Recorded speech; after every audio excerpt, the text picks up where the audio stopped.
箍牙期間咧有兩樣嘢要注意嘅，就係你點樣刷乾淨啲牙，同食嘢上面都要注意。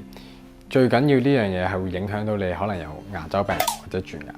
咁以刷牙嚟講咧，你有好多人好得意嘅，即係我哋傳統箍牙有啲鐵釘、有啲鋼線啦，有啲病人係會話我驚刷甩咗佢，所以我唔敢刷。其實呢啲 concept 係錯嘅。其實喺矯正期間，任何擺喺你口入邊嘅嘢，不論係透明牙箍嘅附件啦，或者係傳統鋼箍嘅鋼線啦，你都係應該大大力用牙刷去清潔佢哋，確保佢哋周圍唔好有牙菌膜。咁除咗正確嘅刷牙嘅方式之外咧，你可以考慮用一啲漱口水、含氟嘅漱口水。箍牙期間咧，我哋就會建議所有箍牙嘅病人早晚都要用含氟嘅漱口水，因為其實箍牙本身就會令你蛀牙嘅風險升高咗，咁你就可以用呢啲含氟嘅產品去減低翻個風險。除咗漱口水之外咧，甚至乎有啲病人，如果我哋覺得佢蛀牙嘅風險比較高咧，我哋有啲高濃度氟素嘅牙膏俾佢用。一般家用嘅牙膏嘅氟素嘅濃度咧，大概係1450至1600 ppm。咁喺一啲藥用性嘅牙膏咧，呢啲牙膏你喺藥房係買唔到嘅。咁你可能係要同牙科醫生去購買啦。可能有啲5至6000 ppm 氟素嘅牙膏可以俾你使用。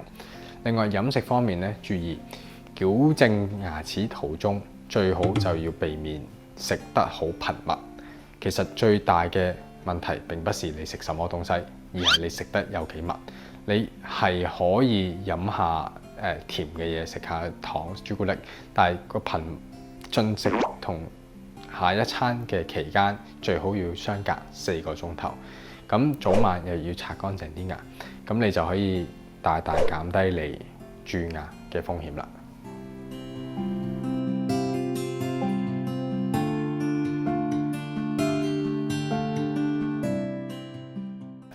箍牙完成之後咧，好重要嘅一個 point 咧，叫做retention， 即係中文我哋解固定啦。喺我哋學矯正嘅途中咧，其實每個治療有分3 part 嘅，即係矯正顎骨啦、矯正牙齒啦，同埋固定。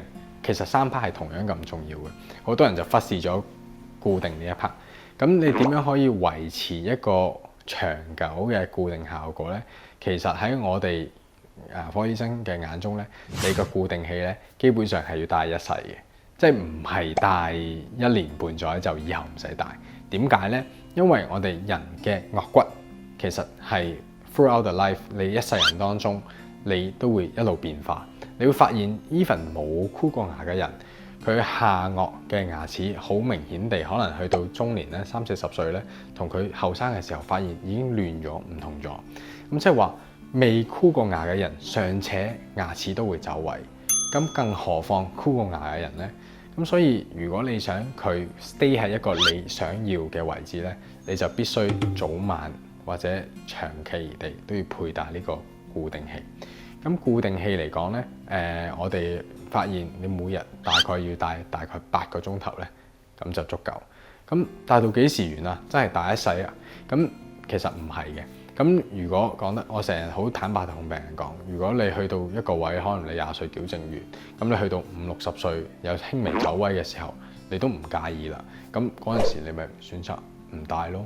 咁如果你有咁嘅恆心同耐力，肯一齊一直戴住個固定器，其實冇問題嘅。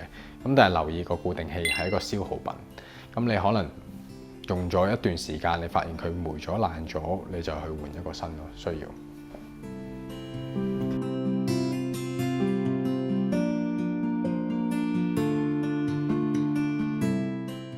固定器咧，我哋有分2大類，一類咧就係我哋叫做固定式嘅固定器，我哋叫 fixed retainer。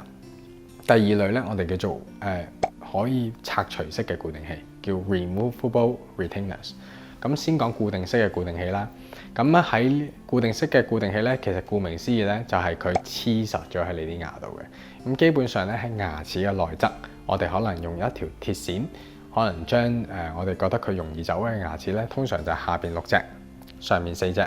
咁我哋就攞條鐵線咧，用補牙物料啲牙膠咧黐實佢哋，咁啲牙自不然就唔走位。咁呢種固定器嘅好處就係個病人咧，佢自己打理嘅需求比較少，咁但係就唔好誤會咧，佢永遠都唔甩。咁我哋文獻發現咧，大部分咧有2年有50% 咧個固定器咧都有多少損耗係需要修補或者重做嘅。嗰啲固定器咧裝咗喺個口度咧，你依然需要定期去睇牙科醫生。咁因為牙科醫生可能你洗牙嘅時候咧，就會 check 下你固定器有冇某一隻牙齒鬆脱啦，咁你咪需要補翻嗰度嘅牙膠咯。咁其實固定形式嘅 retainer 咧，我哋會建議個病人除咗你有條鐵線之外咧，你都需要帶一個我哋叫做可擲式嘅固定器，即係其實要 combine 埋一齊用。咁我哋一個removable retainer，即係可以拆除式嘅固定器咧，市面上流行嘅大致分為2種，一種咧係透明嘅固定器，佢就好似一個箍牙嘅牙膠咁咧，趴喺個口度。另外一種咧叫做哈雷固定器，我哋叫 Hawley retainer。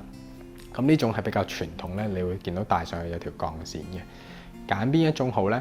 其實文獻嘅發現佢哋固定嘅效果其實差唔多啊。咁但係咧要留意嘅就係咧，透明嘅固定器佢係一塊牙膠，你擺喺口度，其實你合埋個口咧，你每一日都會磨佢、咬佢嘅。咁甚至乎有啲病人係磨牙咧，佢發現幾個月咧個牙箍就開始爛咗啦。咁要留意咧，嗰個牙箍其實係一塊膠片嚟嘅。其實戴得耐咧，嗰塊膠片咧係會霉霉爛爛，啲膠咧係冇乜力嘅。喺嗰個情況之下咧，你就要提前嚟去配翻一個新嘅啦。因為個牙箍如果鬆開霉咗，其實咧佢就冇力去抓實你啲牙。咁調轉咧，鋼線式嗰隻哈雷固定器咧，相對應嚟講咧，佢就比較長久耐用少少，因為佢冇咁多膠片，同埋佢唔會冚住你牙齒咬合嘅地方。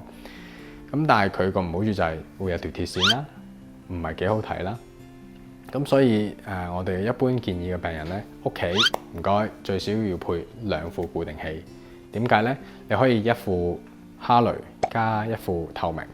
你要見人嘅時候就戴透明，屋企瞓覺你就可以戴有鋼線嗰隻。